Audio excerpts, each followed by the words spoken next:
Hi everyone, I am Brittany, the Cosmic Lunar Soul. Welcome to my channel if you're new. Welcome back to all my subscribers. Today we are doing the last but not least, flip through of the Green Glyphs collection. So this is the tarot deck.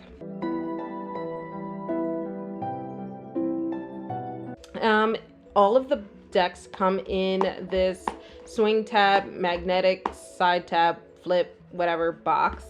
And this also has the same sort of style of holographic and glyph prints on the box.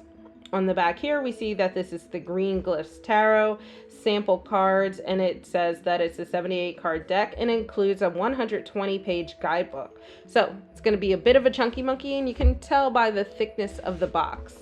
So let's go ahead and crack it open.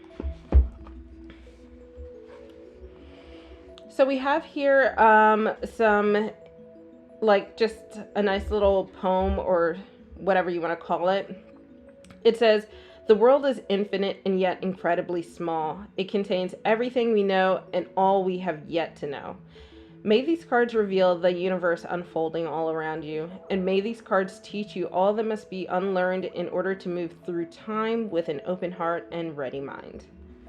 So that's kind of cool and very reminiscent. Honestly, that reminds me a lot of how I feel about the Prismavisions Tarot, which is also by James R. Eads. So this is a slightly thicker book. It is 128 pages, fully illustrated and colored. It has the table of contents. It starts off, all of the guidebooks start off with a note from James, welcome to tarot, and then guide at a glance, which is nice. I like the guide at a glance thing. It just kind of walks you through how to read the guidebook. It goes into how to begin, 3-card readings, adding a 4th card, Celtic cross, week at a glance. I like that. A fool's tale, 4 tales, 4 meditations, the suit of wands, cups, swords, stones, and then continuing the journey. All right. So seems like he opted to rename the pentacle suit as stone. So I'll be curious to see how I feel about that, because I'm not generally into that. But there's nothing inherently wrong with that. That's a me thing, guys. After creating the Cosmovisions deck, he decided to create this whole, like, creation, this whole, it was actually after the Lenormand came out. There was a Lenormand version of the Green Glyphs, the original, and then after doing Cosmovisions, he decided to create a whole collection. So it's kind of cool. And you can kind of see the influences of Cosmo in a lot of, just across the board, in my personal opinion, especially in the art and the feel of things. If you're curious about the Cosmovisions, you can see my tiny flip through of the Cosmo and Prismavisions decks. This is a welcome to tarot. So I mentioned in a few of the other videos that these are very beginner friendly, how everything is laid out. These are fairly, from what I've seen already, fairly Rider-Waite-Smith clone-ish. But with a touch of personality. That's how I like to describe it. So it does just give you more information on the tarot, just about tarot in general, how tarot and green glyphs are colliding, and then how to begin. I've read tarot for quite a few years, so this isn't a section that I would need, but I think it's very important and thoughtful to add that into this book, especially if you're collecting this over time and trying to build your divination understanding. That way you can kind of, you know, go at your own pace and get out of it what you want. And I always like to get the perspective of different authors in terms of learning tarot, because, you know, you can never know everything. So it goes into a 3-card reading. I mentioned previously, I love when they give samples. I'm a very visual oriented person, so I like to see samples and it helps work my brain a little. And then it goes into adding the 4th card. And this just explains, after you've become comfortable with 3 cards, go ahead and add the 4th card. Gives an example of that. And then we get into the classic Celtic cross, and then a sample. I think that the sample Celtic cross is something that I wish some of the decks I had when I first started had, because I was very, very intimidated doing the Celtic cross until I saw a video by Katie Flowers. I will put it in the cards here, where she kind of broke it down and I was like, oh, this isn't so scary. 10 cards seems so scary, but when you break it down, it really isn't. And it doesn't have, it can be as in-depth or not as in-depth as you want it or need it to be. So then it goes into a week at a glance, using a 7-card week reading. That's kind of cool. I've never thought to do that. I usually just do like a midweek check-in, kind of like a daily read, but just 1 card for the middle of the week. And then some other spreads. This talks about the Fool's Journey. This is called the Fool's Tale. But this is the section of the major arcana. So this is where we start to get into the meanings of the majors.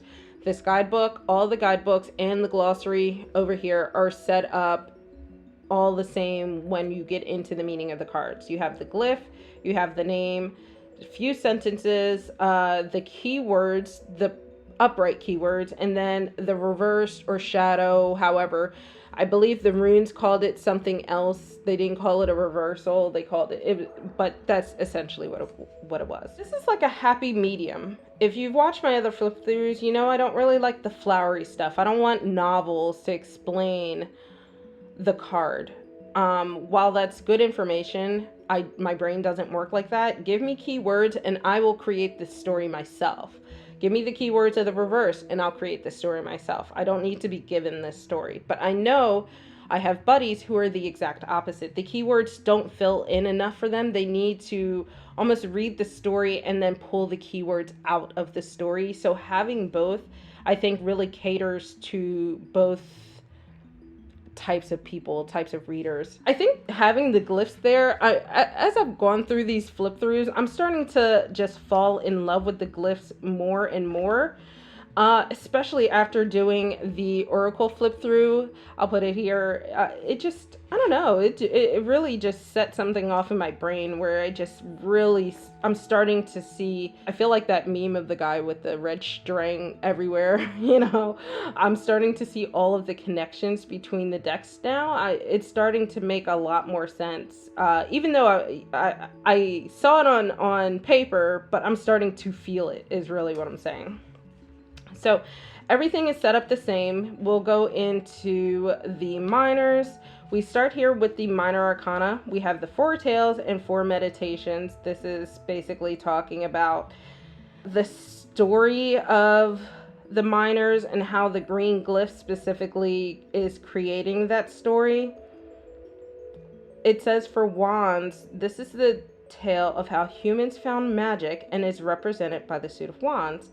This tale explores ideas of an inner strength, persistence, and above all, the desire to make the world a better place. Oh, that's so cool. So, cups. The tale of how elephants learn to carry water is represented by the suit of cups. This triumphant tale explores the courage, love, community, and self-confidence.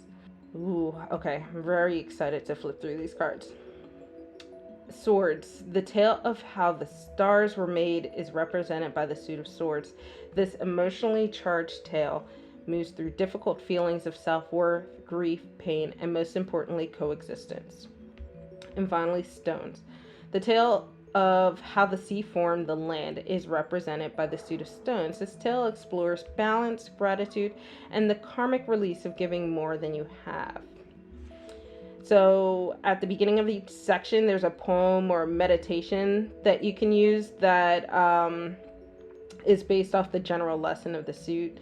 So that's really, for such a, I mean, I said it was a thick guidebook, but you know, for such a small book, it packs in a lot of detail.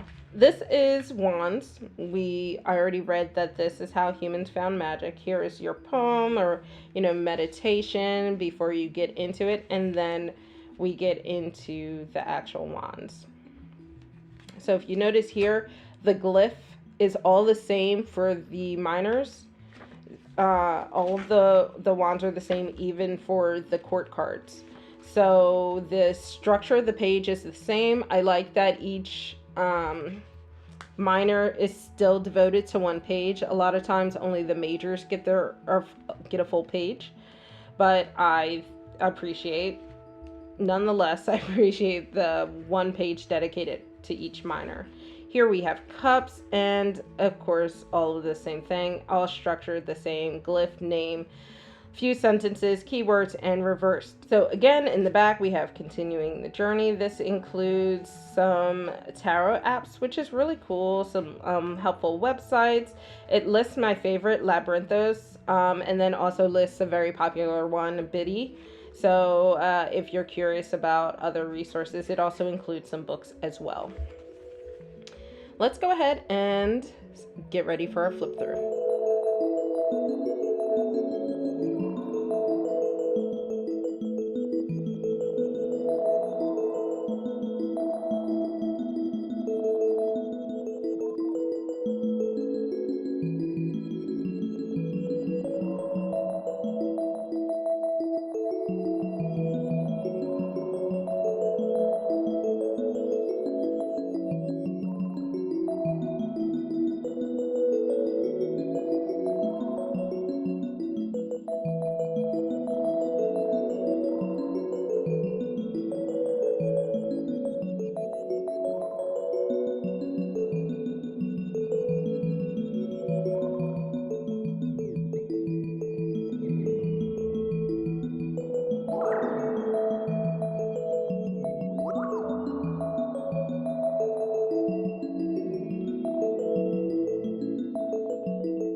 So that was the flip through. Here are the cards. You can see the backs are all the same, as I've mentioned, between all of the other decks. The same beautiful holographic gilding on the side. And then the cards introduce the different colors that were mentioned in the Rune and Lenormand flip throughs versus the lack of color in the oracle. So we're coming back into the field, the scheme, the family of different colors. So I mentioned that this was sort of a Rider-Waite-Smith clone. That's actually not true. A few cards are very much Rider-Waite-Smith, like the Fool and the Magician. But then there's actually, when you get into the minors especially, there's there are some cards are just very Pip-ish, not Pip, but Pip-ish. And what I mean by that is that they are only like the 3 cards. So, or the 3, like in this example, it's just the 3 wands. There's really no people involved, and that's fine. That doesn't make it a Pip deck. Because there's still a fully illustrated background. It's just the focus is only the 3 wands. So that's very interesting that some of them are like that. The 6 of Wands too, for example, this one does, it does kind of have 6 wands in it. Okay, I kind of see. Interesting. So I think the color schemes are reintroduced, right? So we have yellows and golds representing happy moments, oranges and reds representing more challenging, difficult moments. And then we have like our neutral greens and blues that are happening. So like, for example, we have the 4 of Cups, which can be a somewhat neutral card. So we have a few of these yellow bowls, for example, which are your cups. They are kind of happy things, but they are in the foreground and away from the subjects, which are very neutral. And in the background, we have some challenges. So you seem very disconnected from the good things and the bad things, very withdrawn. And that's very much the heart of the Four of Cups. And then here we have, for example, the 5 of Wands. The 5 of Wands is very much a card of challenges, especially external, and I like how this was portrayed in this card. So we have a full reddish background, and then we have these gold wands that are coming at this person, but being sent, it looks like, from this person in orange. So we don't know necessarily what kind of things are being sent in their way, but it's something that this person doesn't want. So we have this neutral wand here, which is blocking these other wands. So it's kind of like dealing with these external challenges and having to either fight them off or defend yourself. I think that is really cool. Some cards, the colors don't seem to matter as much, and you can see that they are smaller because of that. Like, I wouldn't say this is being offered anything bad, but it could represent that in the reverse. So I think that a lot of the colors in this are fairly deliberate, but then in others, maybe it's just for contrast of the card. So like in the 9 of Wands, everything's fairly neutral. We have the kiln that is red. We have the red wands here. So actually, no, this is saying, like, you know, this person has been working on this wand, having to deal with these challenges, and he's creating these, but he's more so surviving in a place of difficulty. But while they're being affected a little bit by that negativity, ultimately they are making progress and remaining fairly neutral. So the court cards follow the same kind of color scheme, and I like how especially in the wands anyway, it's like the journey of finally mastering magic, I guess would be a good way to say it. So it's a very joyful kind of flow here. As I mentioned in a previous video, these are 2.5 by 3.5 inches. They are like a coated matte and 350 GSM, so they are a great weight. They will hold on to a bend if you try to riffle these, especially because these are smaller cards.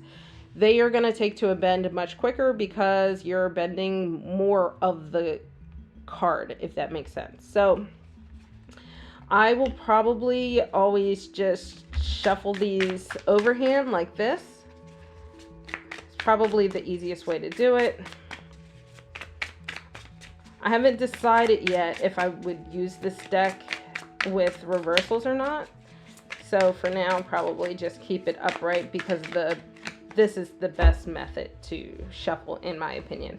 I will, just for the sake of science, try to do a riffle and bridge, but if you saw my Oracle video, you know I struggled with just this smaller deck.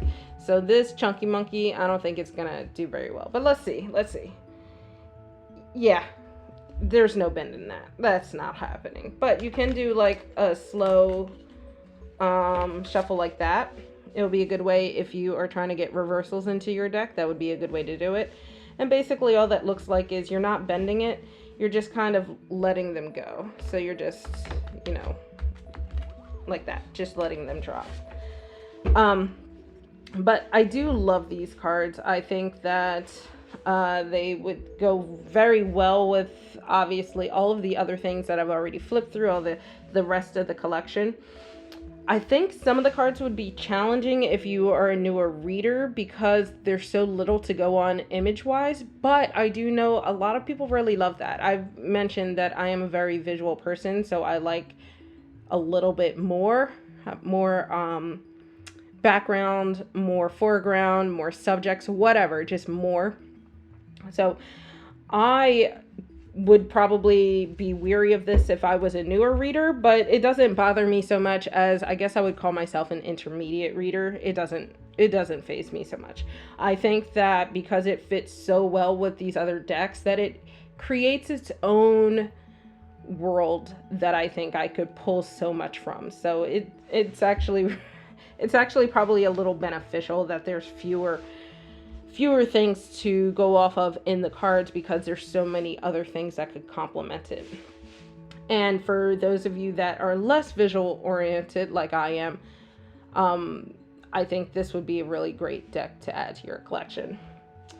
So if you enjoyed this review and you missed out on the overview, go ahead and check that out. Or if you are going to check out the other decks, go ahead and check out the playlist. If you enjoyed this video, give me a like, hit that subscribe button and that notification bell so you don't miss out on any future videos, and I will see you later. Bye, guys.